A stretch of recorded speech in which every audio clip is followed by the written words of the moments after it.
viaja para a República Tcheca tem que pensar em ficar uns dias a mais no país. E somente um motivo basta para isso. É a cidade de Český Krumlov.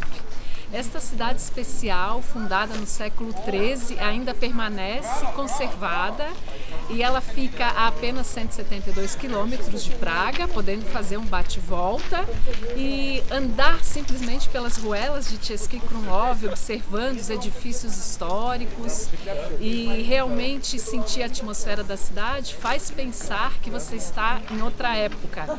E justamente por isso a cidade foi tombada pelo Patrimônio Cultural da Unesco desde 1992.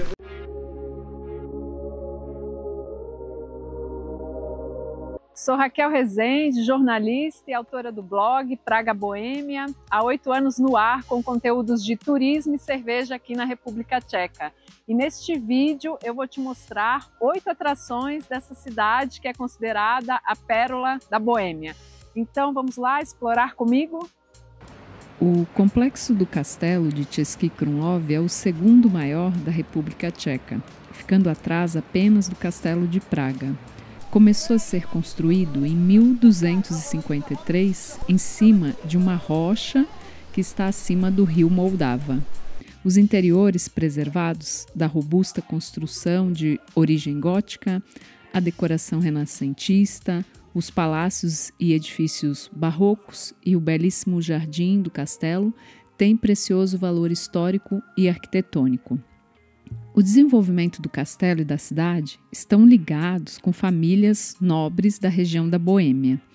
A partir do ano de 1302, uma das importantes famílias da nobreza, os Rosenberg, compraram as terras e a fortaleza dos senhores de Krumlov, que pertenciam à família Wittgom.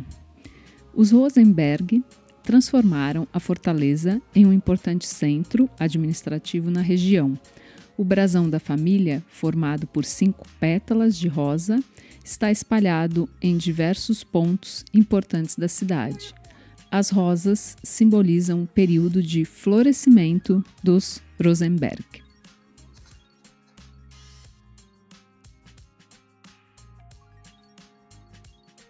Posteriormente, a cidade e o castelo foram parar nas mãos da corte imperial, que na época era o imperador Rodolfo II da Casa Habsburgo.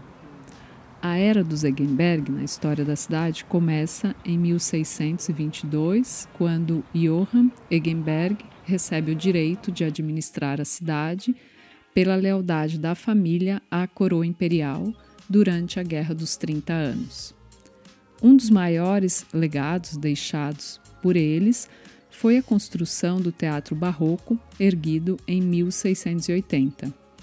A terceira família nobre que administra a cidade é a Schwarzenberg, a partir de 1719.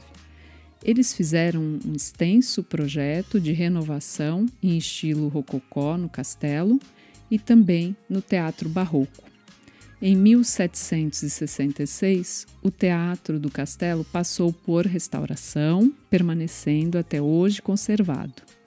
Em 1992, a cidade de Český Krumlov, juntamente com o complexo do castelo, são declarados Patrimônio Mundial da Unesco.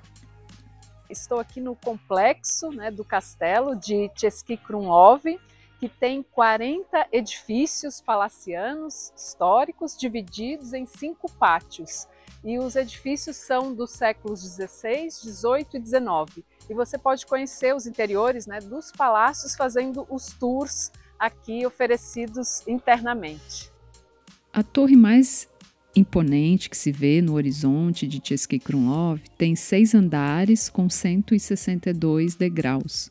Foi construída no período gótico, na primeira metade do século XIII. A parte mais antiga é o andar térreo e o primeiro andar. A origem do segundo andar é por volta do século XIV, enquanto o terceiro andar faz parte do campanário renascentista. O sino da torre data de 1406. A torre é considerada símbolo da cidade e vale muito a pena a subida para apreciar belíssimas vistas. Você pode ter uma visão de 360 graus desta pérola da Boêmia e ainda visitar o Museu do Castelo para conhecer fatos importantes relacionados às famílias proprietárias do castelo ao longo do tempo.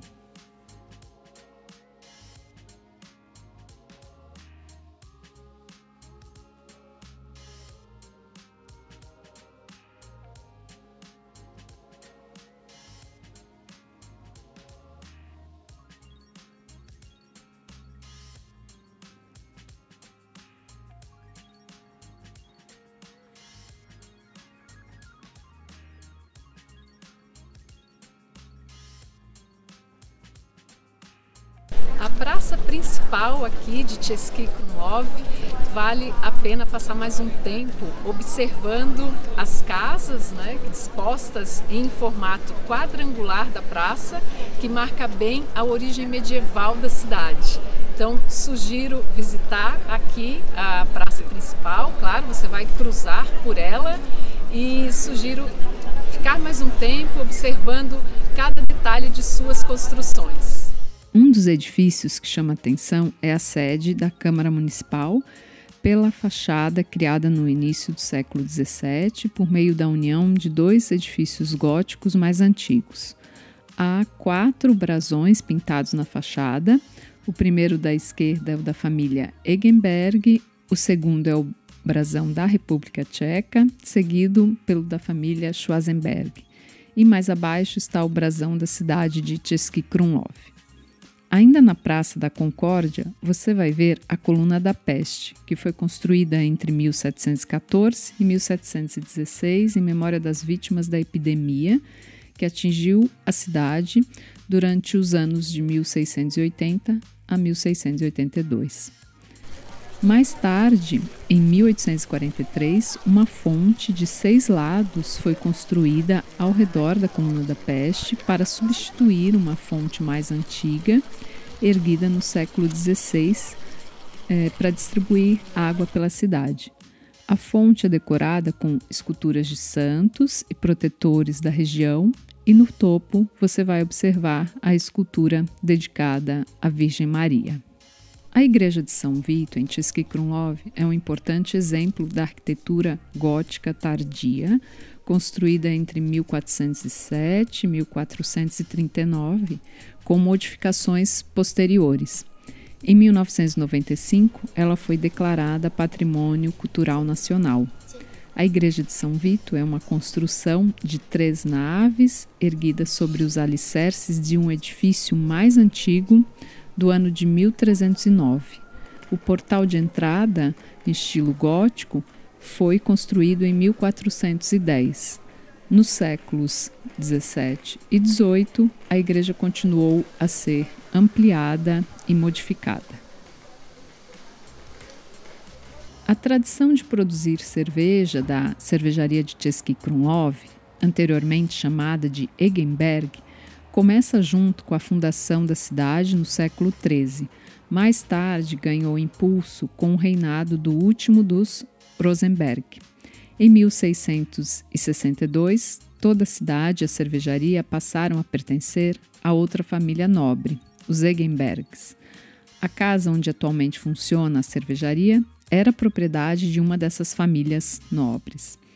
Mais recentemente, em 1945, a cervejaria passou para as mãos do Estado e, juntamente com a marca Budweiser Budvar, que fica na cidade vizinha de České Budějovice, incorporou-se às cervejarias estatais nacionais da região da Boêmia do Sul. Em 1991, depois da privatização, a marca investiu em tecnologia para aumentar a capacidade de produção e assim tornou-se mais conhecida e popular. Agora estamos na Český Krumlov Pivovar, que pivovar quer dizer cervejaria, né? É bom você saber essa palavra aqui na República Tcheca. Quando você vir alguma palavra dessa em alguma das fachadas aqui dos edifícios, já sabe que pode entrar, porque é uma cervejaria, né? E ela produz aqui 8 tipos de cervejas diferentes, 8 ou mais tipos, e aí é possível experimentar, né? Pedir, né, o beer sampler, que é as provinhas, né, das cervejas. Então é isso que eu vou fazer agora, provar cada cerveja especial que eles têm aqui. Então, saúde, na zdraví!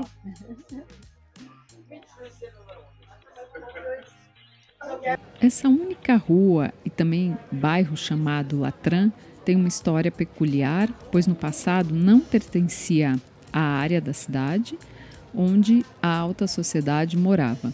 Porém, ao mesmo tempo, estava ao lado do castelo. Isso porque nas casas de Latran moravam os serviçais que serviam a nobreza que vivia no castelo.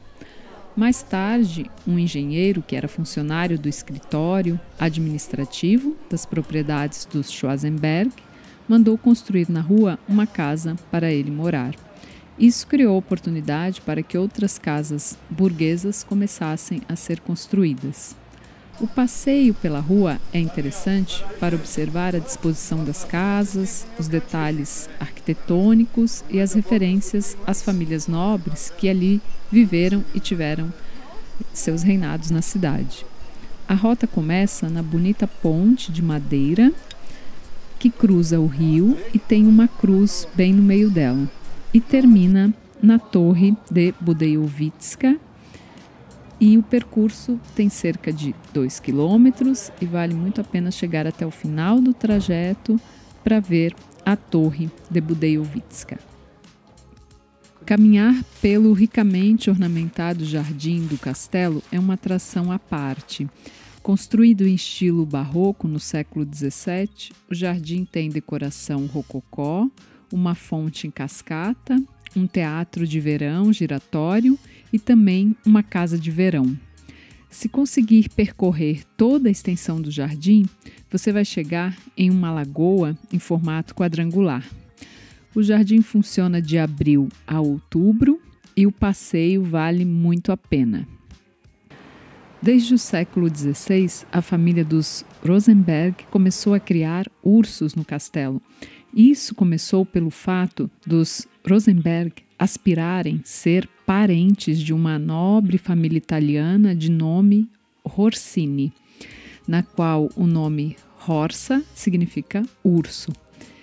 Em 1707, os ursos começaram a habitar o fosso do castelo.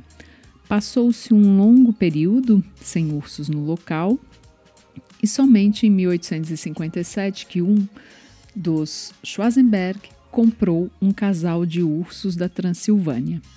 Além dos ursos nascidos no castelo de Český Krumlov, o número de ursos foi mantido através da compra de animais de jardins zoológicos e doações de aristocratas conhecidos.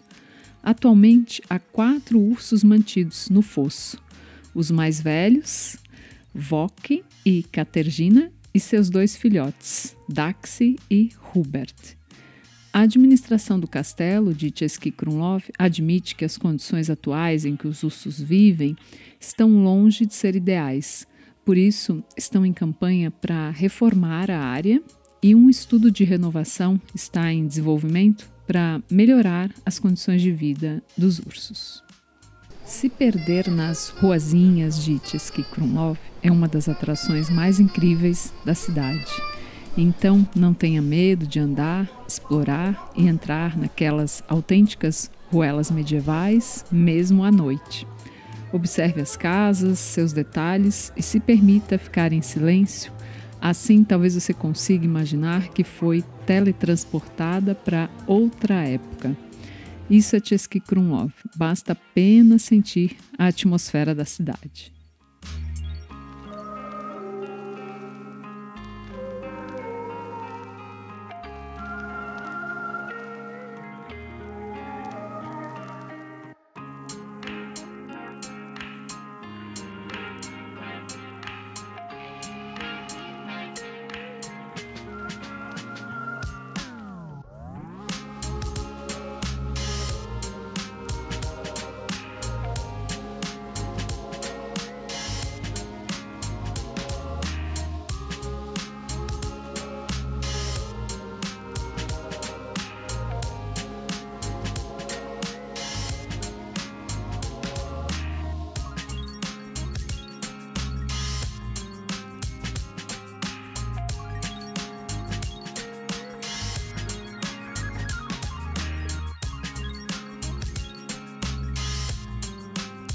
Então, terminando aqui de tomar o Beer Sampler, né, da cervejaria aqui de Český Krumlov. E assim me despeço de você nesse vídeo. Espero que tenha gostado das dicas aqui da cidade e te vejo no próximo vídeo. Tchau, tchau!